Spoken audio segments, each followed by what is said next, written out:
আপনার লক্ষ্মী ভাণ্ডার, আপনার বিভিন্ন তথ্য নিয়ে ইতিমধ্যেই প্রচার হচ্ছে যে আপনি পশ্চিমবঙ্গ সরকারের সমস্ত সুযোগ সুবিধা নিয়েছেন। তাহলে কি ধরে নেব এই নির্বাচনের আগের যতগুলো নির্বাচন ছিল তাতে আপনি আদতে তৃণমূল সমর্থকই ছিলেন? দেখুন, আমরা তো এই 2011 থেকে তো ভোটই দিতে পারিনি। তো ভোট ওনারা যেভাবে লুট করে নিতেন, তো এখানে আমরা তৃণমূল সমর্থই হই আর বিজেপি সমর্থই হই। এখানে তো বিজেপির কোনো এন্ট্রি নেওয়ার জায়গাই ছিল না। ওনারা যেভাবে মানে টিএমসি যে দুর্নীতিগ্রস্ত মানুষের যেভাবে অত্যাচার চালিয়ে গেছে, ভোট আসলে হয়তো আমাদের বাড়ি থেকে অর্ধেক ভোটে তো ভোটই দিতে হতো না। ওনারা নিজের মতো নিজেদের ইচ্ছা মতো ভোট দিয়ে নিতেন। বাড়িতে এসে আঙুলে কালি লাগিয়ে দিয়ে যেতেন, এই যে আপনাদের চিহ্ন, ভোট দেওয়া হয়ে গেছে।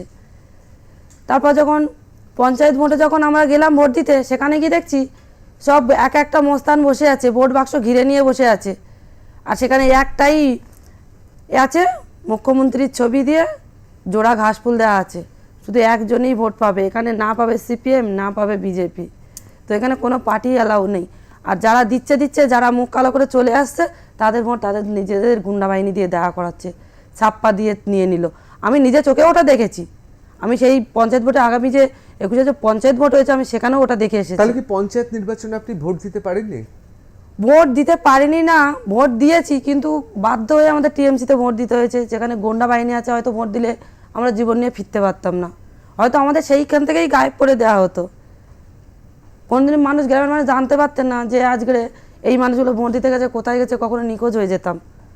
যেমন প্রত্যেকটা গ্রামে, প্রত্যেকটা বিধানসভার একটা করে সন্দেশখালী নিশ্চয়ই সেখানে ঢুকে আছে। প্রত্যেকটা এতে যেভাবে মা বোনদের অত্যাচার হচ্ছে, শুধু মা বোন নয়, আমাদের ভাইদের উপরেও যেভাবে অত্যাচার করা হচ্ছে, তারা যদি আজকে টিএমসির থেকে, যদি টিএমসির সাথে ওরা না গেলেও জোর করে থাকতে হচ্ছে, কিছু করার নেই, জীবনের মায়া। মানে এই জোর জুলুমটা চলতো আপনাদের? অবশ্যই জোর জুলুম চলতো। বিজেপির কোনো মানুষের সাথে কথা বললে তার হয়তো সেই দিনটাই শেষ দিন। এমনই মানুষের ওপর দিয়ে এমন একটা দিন গেছে। তো কেউ এমন রাস্তাঘাটে গেলে খুবই সাবধানে ঘুরতেন, যে আজকে কার সাথে কথা বললে কোথায় কি হবে, ভয়টা বুকে নিয়ে ঘুরতেন। শুধু মেয়েরা, আমাদের মা জাতিরা ভুগতেন তা নয়, প্রত্যেকটা ভাই বাবারাও ভুগতেন। যে আমরা আজকে চায়ের দোকানে বসবো, সেখানে কোনো বিজেপির কোনো একটা ভাইয়ের সাথে দেখা হয়ে যাবে না তো, তার সাথে বসে চা খেয়ে নিলে আবার আমাদের জীবনটা দিয়ে দিতে হবে না তো, এরকম একটা আশঙ্কার ভিতরে সবাই ভুগতেন। হয়তো এই 2024-এ হয়তো সেই আশঙ্কাটা প্রত্যেকের মনের থেকে যাবে।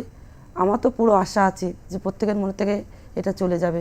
কেননা এবারে যেভাবে দুর্নীতিগ্রস্ত মানুষেরা প্রত্যেকে এক এক শাস্তি পাচ্ছে, তো আমি মনে হয় এবার আর সেই মানুষের দুর্নীতির দিন সরে গিয়ে এবার হয়তো সুখের দিন ওনাদের সামনে আসতে চলেছে।